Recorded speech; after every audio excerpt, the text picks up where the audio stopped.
Yeah.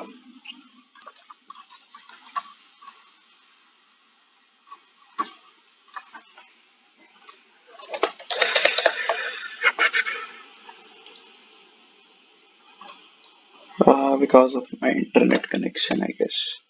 It will get reconnected in a while.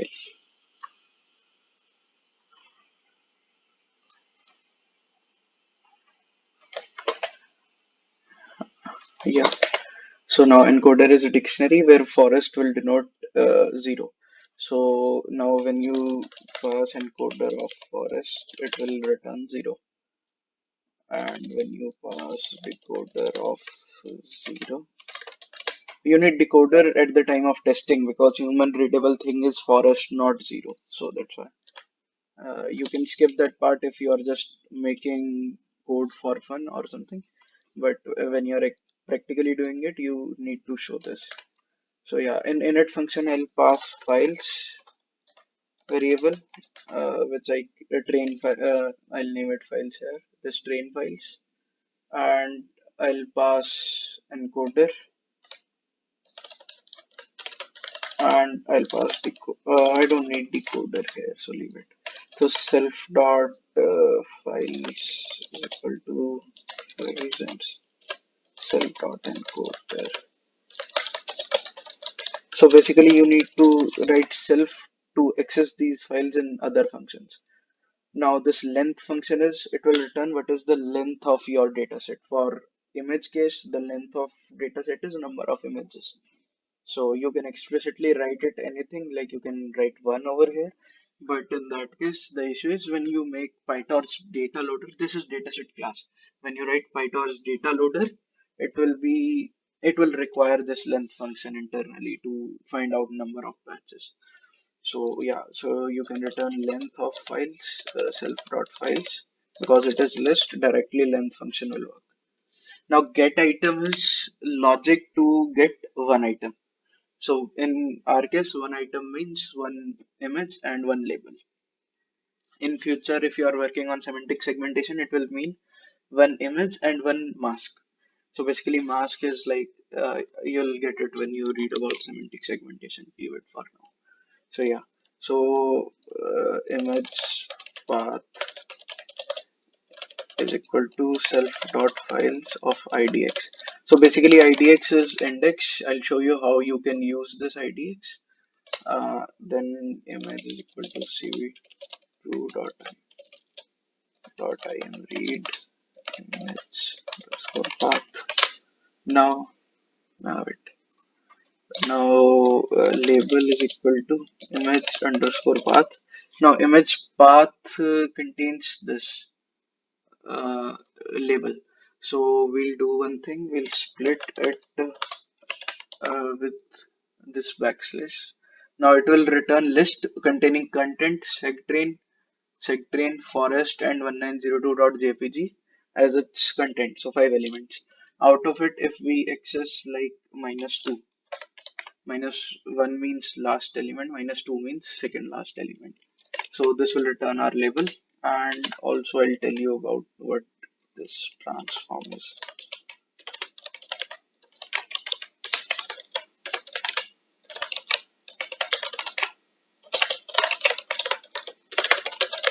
I hope you guys are aware about image normalization and all. And you know the PyTorch will take uh, a tensor as an input instead of numpy array. So you'll have to convert it from numpy array to tensor. So basically, transform will show you what all things you need to, what all operations you need to do on image. So it will basically, in our case, it will be just converting numpy array to torch tensor and then normalizing the image. Basically, you need I guess you'll study the concept of normalization in some of the course I sent. So just image is equal to, you can directly pass image in it. I'll show you how this transform is made, and you return image and label. Yeah, I'm deleting this code for now. Yeah. Uh-huh.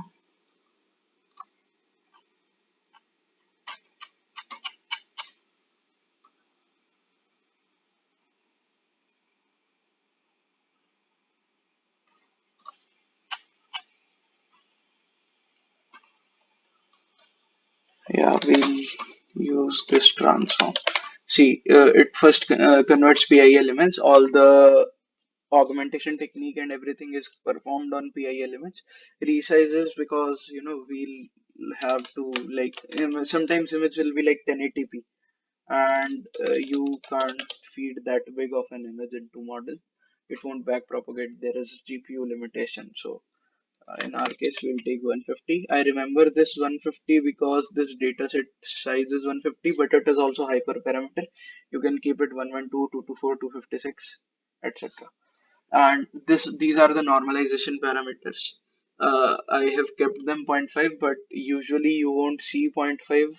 It will be either specific to the dataset or the standard is using image bits normalization parameter. You calculate these parameters by like iterating over complete dataset, finding like mean of every channel and then dividing by 255. Simple. And similarly standard deviation also. I'll share with you the code which of calculating all this stuff if you want. And yeah,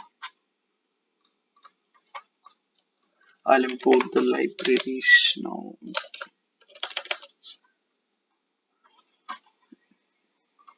Torch.utils.dataset, this dataset class, this transform is in torch vision.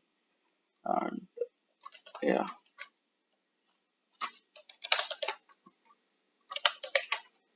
Mhm. Yeah, I guess it will work. Yeah.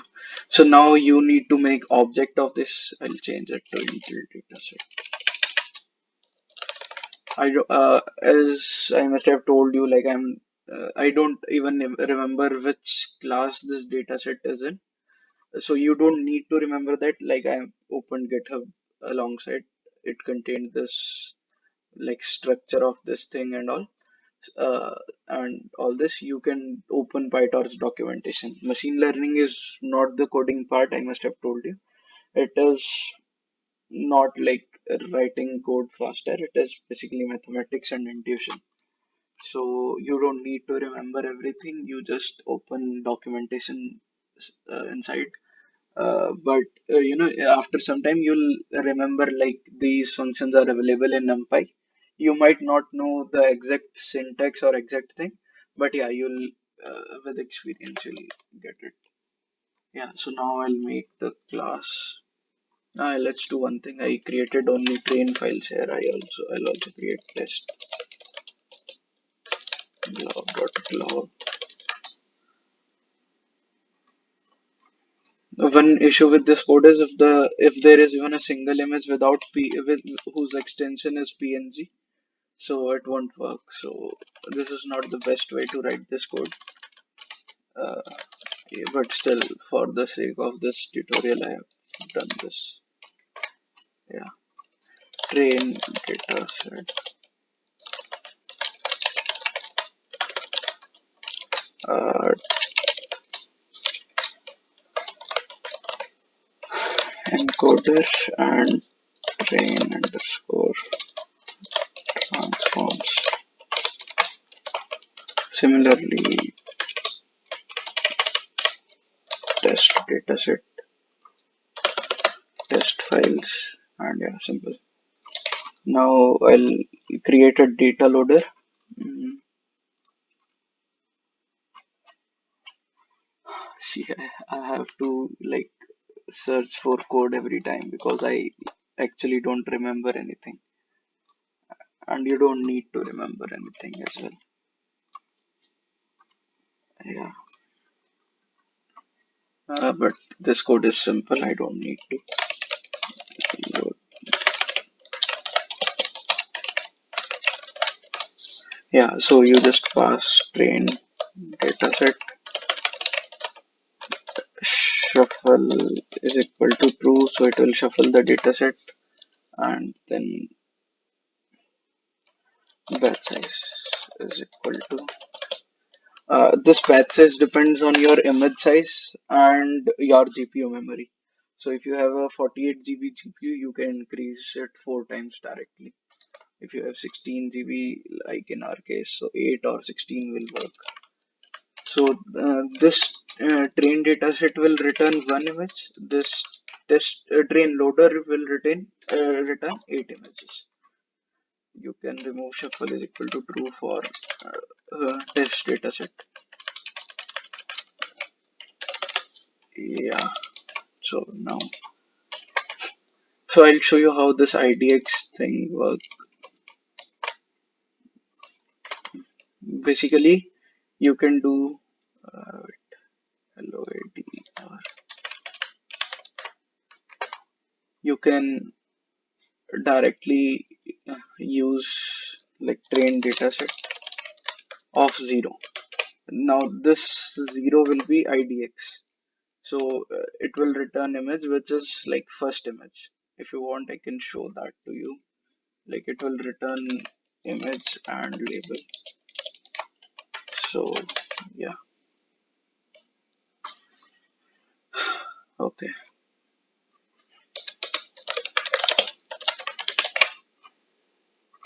Also, one benefit of Google Colab is it contains like almost all libraries used for machine learning. So you don't need to explicitly install anything. Yeah. But now, because with experience, now I have written this much code, like I can find most of the things on my own GitHub. So I just need to search it, and that's it. I'll visualize this. I'm searching that visualization code right now.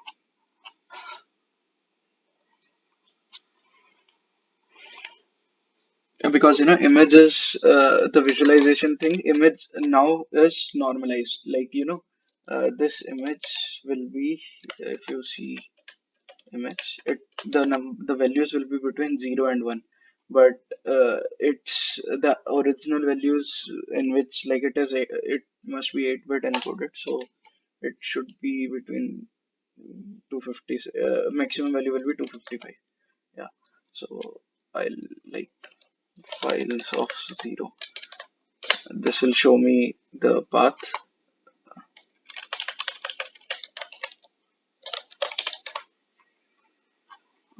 Yeah,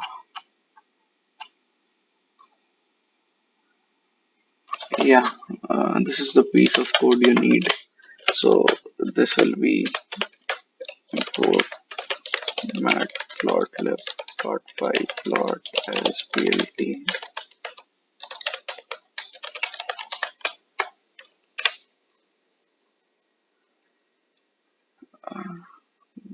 We'll have to remove this piece. Invalid shape. Okay. Where the separate is coming.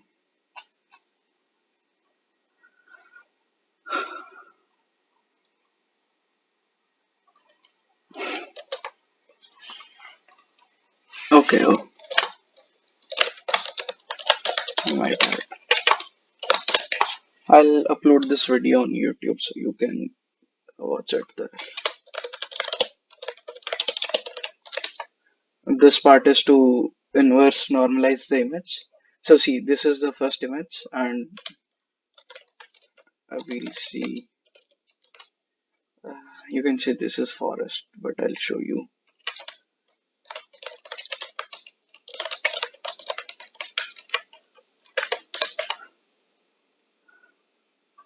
Yeah, see, these two images are same. So basically, train files of 0 is what you are giving here. So IDX is directly going. Although it is self-explanatory, I don't know why I showed that to you.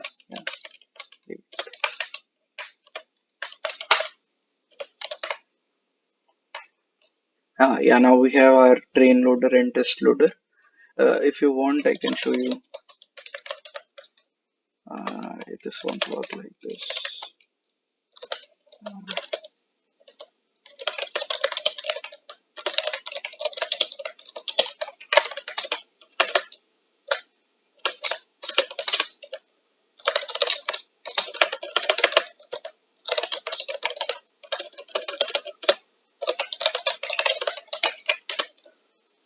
So the shape will be 8. Yeah, see, this is batch, one batch. Now our data part is over. And this is the most you are going to code in: data pre-processing, writing data loaders, and all. Every other stuff will be very basic. And you'll be doing coding in model as well, but that will be when you start working on major projects where you are like doing changes in model. So yeah, we'll be doing that part soon, so don't worry. All this is from my library. I wrote this. You can remove this part. Yeah, I'm keeping it as light as possible. So number of classes will be 6 in this case. This is class again, so I'll make the object as delete the model thing. Yeah, number of classes is 6 and pre-trained is true by default, so that's fine. Dot quota. So what this code is like in it, yeah, in it you write everything that you need in the model, and what's wrong?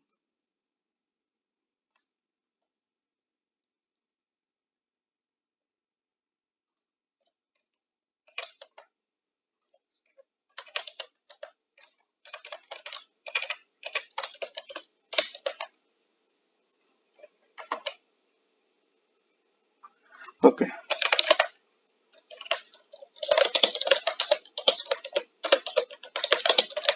in init you'll write everything that is required, and in forward you'll write the logic how you are going to perform that thing.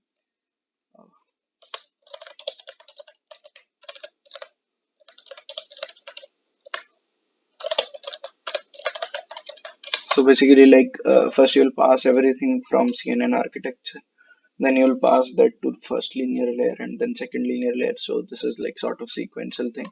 In complex model, it is not always sequential. Yeah, so we have got the model. If you want, you can print it. Yeah.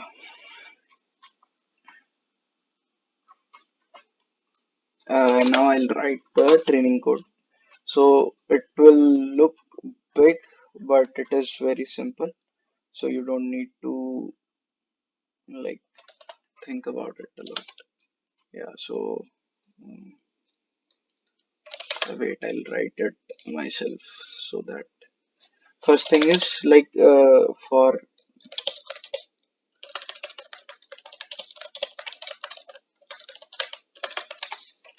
uh, this epochs is number of iterations, not iterations.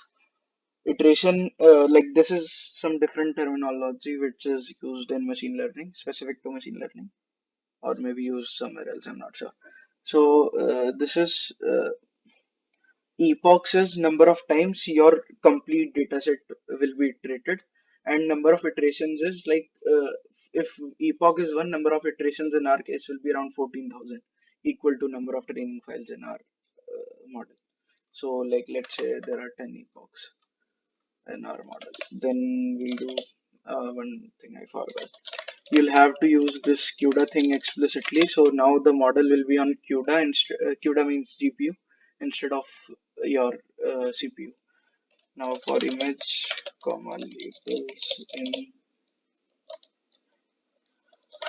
train underscore loader. Yeah.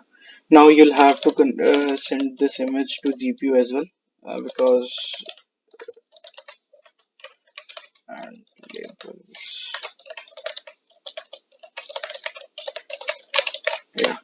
Now the output of model you can directly get it by passing image model image. Yeah.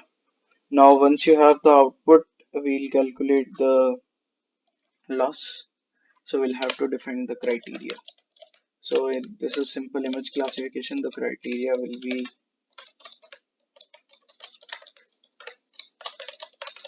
yeah. So loss is equal to hmm, your criteria, and you can put this thing on Qt as well. And then image, not image, output and label. So basically labels. Yeah. Now we'll also have to define optimizer. Optimizer we'll use Atom right now. Torch dot optim dot Atom model dot parameters. You need to write what are the trainable parameters. So in our case, only models parameters are there. Sometimes you want to optimize, like some complex models sort of do ensembling thing. In that case, you'll need to pass three models, like, so you can pass them in list or dictionary over here. So all those three models parameters will be trainable parameters, and learning rate is equal to 1 minus 3. So optimizer dot zero underscore grad, I guess. I will see if this thing works. Yeah. Now loss dot backward for backward propagation, and optimizer dot step. Optimizer dot step. I'll check if I have written everything right or not. I guess it is okay. So once it is done, now you can do some printing stuff.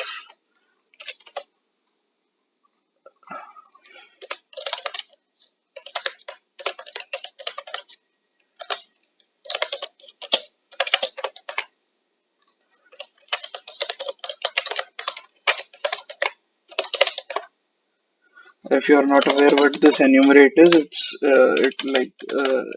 because we are not giving range or something in our model, so it will not return number. So enumerate will give iteration number in IDX. So yeah, you can print loss dot item, and we'll also get the accuracy. So I'll write down the accuracy code. It is simple, and we refresh target with labels. Yeah, simple. If you want, this is simple code. You'll understand that. No need. And accuracy. Uh,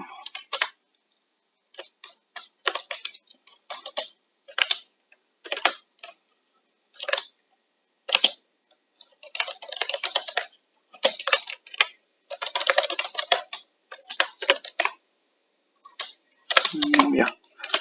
And visualize. No, it should be IDX mod.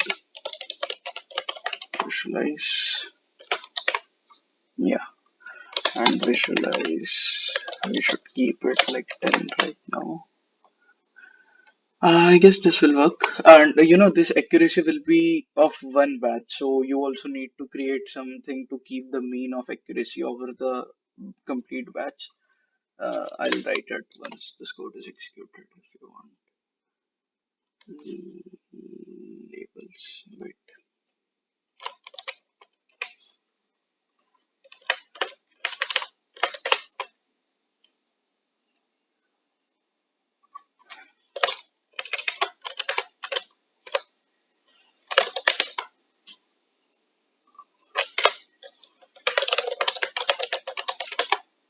Oh, okay.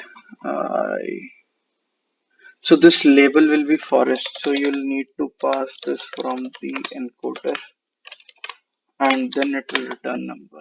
So I guess this will work now. Yeah. Now the training has started. If accuracy underscore epoch is equal to 0.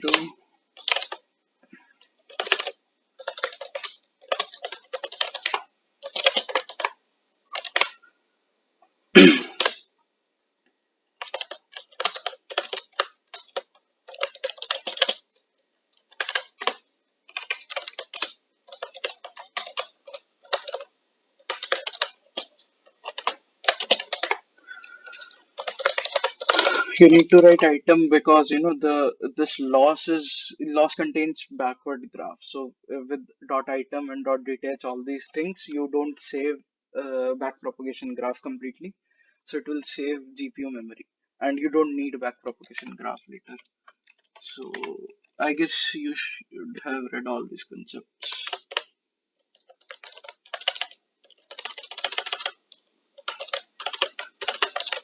Print.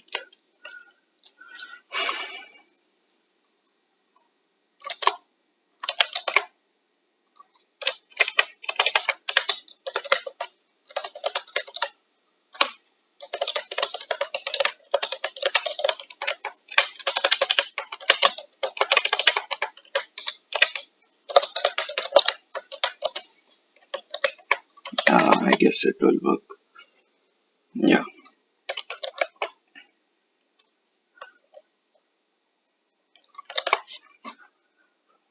Right now I'm printing like, oh, for each batch, so you can also like print the a mean of over the batches. That's why these values are looking arbitrary right now.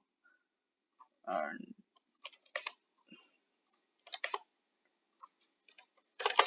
you can change it to 1000, and you can write like this. I guess this will work. Batch epoch.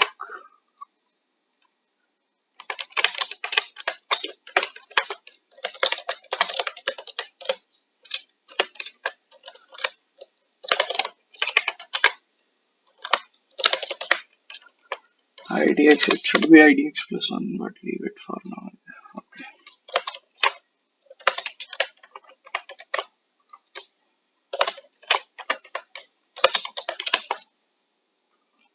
Yeah. Now you'll see that this thing will be increasing over the number of epochs or over the number of batches as well most of the time.